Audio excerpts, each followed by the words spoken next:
We have been chatting over the last few weeks with candidates who are involved in the May 17th primary and really across two counties, both Jerome County and Twin Falls County. And in fact, in both counties, there are races in the primaries this year for county sheriff. And we're joined this morning by Jon Lenker. He is the challenger in a Republican primary for sheriff in Jerome County. And he'll be with us for a few minutes this morning. First of all, welcome to the program.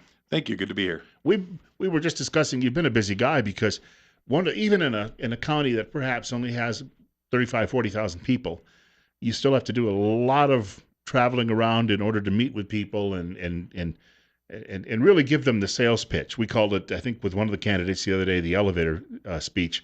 That's a little longer on in this segment of the program, but still, people you are meeting with, I'm sure, the first question is, okay, why are you doing this? I mean, what's the goal? What can you do better than the current sheriff?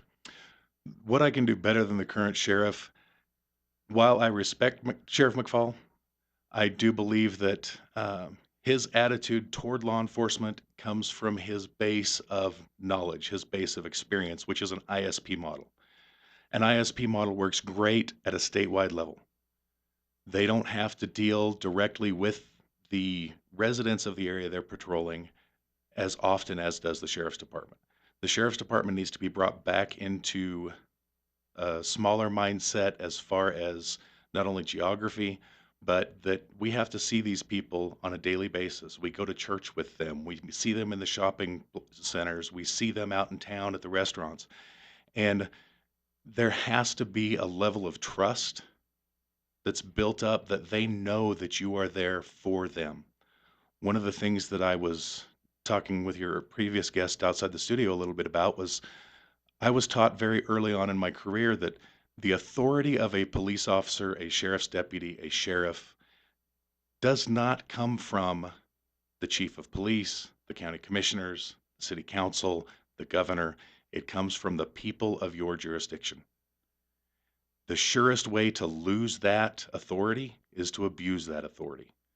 When you start going overboard, when you start forgetting that that's where the base of your power is, that's when you can start slipping and things can start going bad with the county, and you lose their respect, you lose their backing, because you have forgotten that that is the base of your authority. That is where it comes from.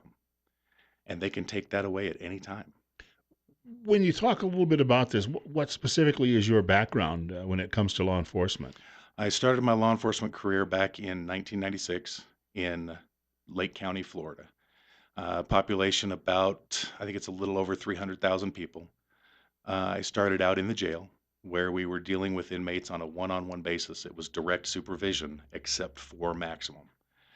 And you learn how to deal with inmates without any of the tools. You don't have your gun, you don't have an asp, you don't have even pepper spray. Mm-hmm. None of those items were allowed into the facility because any of those items that you bring in can be used as a weapon against you. And so you learn to de-escalate situations by using the number one tool that any police officer, any jail deputy, any corrections officer has, and that's the brain. And you have to be able to think through situations, and you have to be able to talk with people and deal with them on a one-on-one basis. Once you learn that, the added tools out on the street are to help keep you safer in less controlled situations. But it all comes down to how you relate with somebody one-on-one. Can you accomplish your goal without having to resort to higher levels of force or threats? Can you talk someone into handcuffs when they need to go to jail? And luckily, for the vast majority of my career, I was able to do that. I had very few use of force incidents where I had to actually fight somebody into handcuffs, and I take a lot of pride in that because it all reflects back on my early training. I did that in the jail down there for 3.5 years and then moved back home to Idaho. Graduated from Twin Falls High School and got hired on by the Jerome County Sheriff's Office. I was going to say, you mentioned that earlier that, we were talking off air that Florida's a little warm for an Idaho boy. Yes, it is. But coming home, obviously having been away for a while, you came back here early part of this century, and I'm sure you've seen a lot of changes. We have a situation with methamphetamine that didn't exist 20 years ago, and I don't think heroin's quite the problem here it is on the East Coast. But all of these things have really changed the nature of how we're doing law enforcement because we've moved well beyond just the typical arrests. I think for burglary and for speeding tickets and the like, we're into a whole new playing field now, aren't we? Methamphetamine has created a whole new set of problems. Um, Along with methamphetamine comes the other problems of law enforcement. But the the adage that you hear from a lot of people, well, drugs shouldn't be illegal. It's a victimless crime. Well, no, it's not. The methamphetamine user, the pill popper, the even the marijuana users, a lot of them cannot hold jobs. They can't pass a drug test. So where do they get their money to buy their drugs? They're out stealing from the citizens in the county. They're stealing from their own family members. And the person that you grew up with as your son or your nephew or your brother or your neighbor, they're no longer that same person when they get involved in these drugs. And we have to, in order to work together to get rid of that problem, it's going to take the whole community coming together and saying, son, you are not the same person you were before you started using drugs. Your sister, it doesn't matter who it is. If you can't show them the tough love and say, enough, that you are not the same person, you are not the person that I raised, you are not the person that I grew up with, and you enable them and you try to cover up for them, that makes law enforcement's job harder because, believe it or not, law enforcement is out there to help the people. And in my 14 years as a Jerome police officer, one of the greatest things that I could say is when I helped somebody, unfortunately, sometimes it was by arresting them or arresting a family member, but when I was able to help them see through that process that this is the wrong way to go and help that family get that family member turned around, because we want to get it stopped before it gets to the point of them stealing from family, Mhm. stealing from neighbors, dumping trash on people's private property, pulling guns or knives on people. It's it all spirals downward once they get involved and hooked on especially methamphetamine, because that makes it increases the rage that people go through. And I mean, let's face it, methamphetamine was created by the Nazis in order to create soldiers who had no conscience and didn't have to sleep and would be just as brutal as they needed them to be. That's what our family members and our community members are putting into their systems. It's a poison, and it not only poisons the body, it poisons the mind and the personality. It has lifelong impacting effects. Our guest is Jon Lenker, and he's running for sheriff in Jerome County, and it's call it 9:15 and 59 right now. Bill Colley with you as well on Top Story on News Radio 1310 KLIX and newsradio1310.com. In about the 3-4 minutes we have left here, one of the interesting things, whether people like it or not, is that we've changed a lot ethnically in this area too, where you have a large Latino population in Jerome County, and there's always that battle getting these people to come forward when they see something and get them to talk about it. How do you better build a bridge to that community? You have to earn their respect and you have to earn their trust. They have to know that you're not out, quote unquote, picking on them. You're not out looking for their problems, but you're out trying to solve the problems of the community as a whole. We need that community to come together and to work together with law enforcement in order to help make their lives safer, their lives better. And the only way that you can do that is by following through and showing that when you call as the victim of a crime, we are here for you.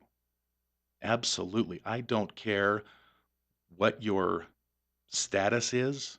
You are the victim of a crime within my jurisdiction. It's my responsibility to step up and help you. We have, I think, we're seeing more and more deputies and police officers who are bilingual because of this, and we also have the additional challenges. We have people coming from other parts of the world. Anybody who's going to be in sheriffing in the next few years is going to have to find translators or people who can actually speak multiple languages. These are, again, challenges we didn't see in the past. How do we address that? Well, and I grew up in the Magic Valley, and so to say that we haven't had these challenges in the past, we have. Mhm. Because I remember when we had the Vietnamese and Laotian refugees coming into Twin Falls. And it started out, we had the Asian gangs that were out terrorizing kids at the park, and we had uh, fights all the time between the Asian kids and the white kids and the Hispanic kids. And so it's something we've faced before, but it's not something we've faced in this amount of numbers of people before. So it's just a matter of trying to work with that community to show them that we can be trusted, that we are here to help them, and not the fear that they may do something to hurt us. You can't go into it with fear. You have to go into it with love of community. And if you go into it with that mindset, people will come around. It takes time. It takes time to earn trust. We're in that period when anyone campaigning today generally has to consider social media. So if people are looking for you beyond a radio interview or a newspaper story, where do they find you? I mean, Facebook or the web, or do you have various options? I am on Facebook, Jon Lenker for Jerome County Sheriff, and uh, I'm unfortunately out and about more often than I'm able to sit at the computer and make a whole lot of posts or memes or anything like that.